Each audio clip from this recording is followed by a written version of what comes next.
מזל טוב ליום הולדתך 50, אוהבים אותך מאוד, שיהיה משבר קל, וגם אנחנו נגיע לשם אוטוטו.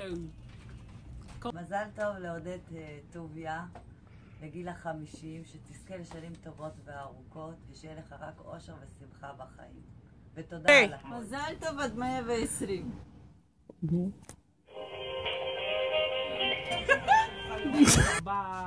בוס יקר, עודד, אני אשלב את הכל. עד 120, מזל טוב. אבוקדו שלך, שיהיה לך מה לאכול בפנסיה, ואנחנו אוהבים אותך.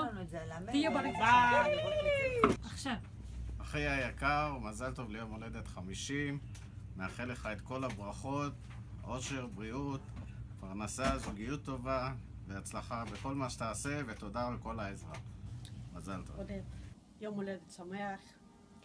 מזל טוב עד 120, מאחלים לך המון בריאות והצלחה ואושר, והכל הכי טוב מה שיכול להיות בעולם, זה מה שאנחנו מאחלים לך, כי אנחנו מאוד אוהבים אותך.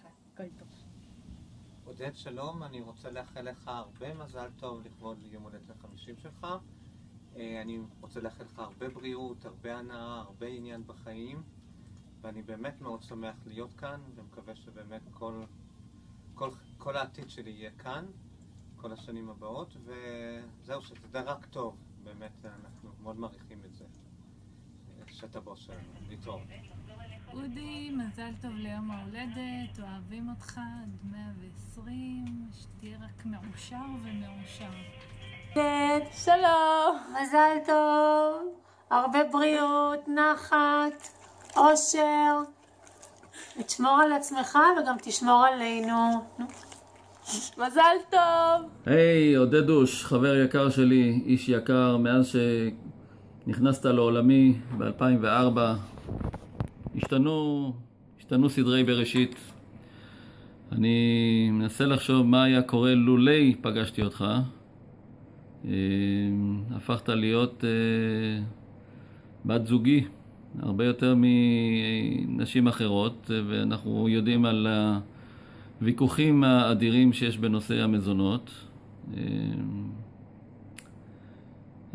חבר יקר שלי, קצת התרחקת ממני בזמן האחרון, אבל אני בכל זאת מאחל לך המון המון המון המון מזל טוב, שרק נמשיך לעשות חיים וכיף והמון בריאות.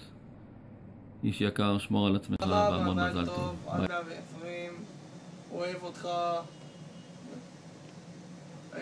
תזכה למצוות, אתה חמוד, והמון המון מזל טוב וטוב. תראה איזה נוף יש כאן, כל הצפון פה, העצים, כמו שאני אוהבת. אני בטיול שלי כאן בצפון, ובכל מקרה אני חושבת עליך, ורוצה להגיד לך שאנחנו אוהבים אותך מאוד מאוד.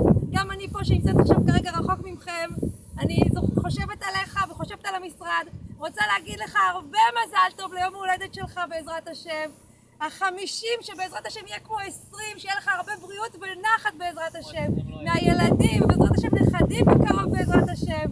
ואנחנו מאוד מאוד אוהבים אותך, שיהיה לך הצלחה בכל מה שאתה עושה, ושכל הזמן יהיה לנו שמחות במשרד, ושנזכור רק את הדברים הטובים כל הזמן.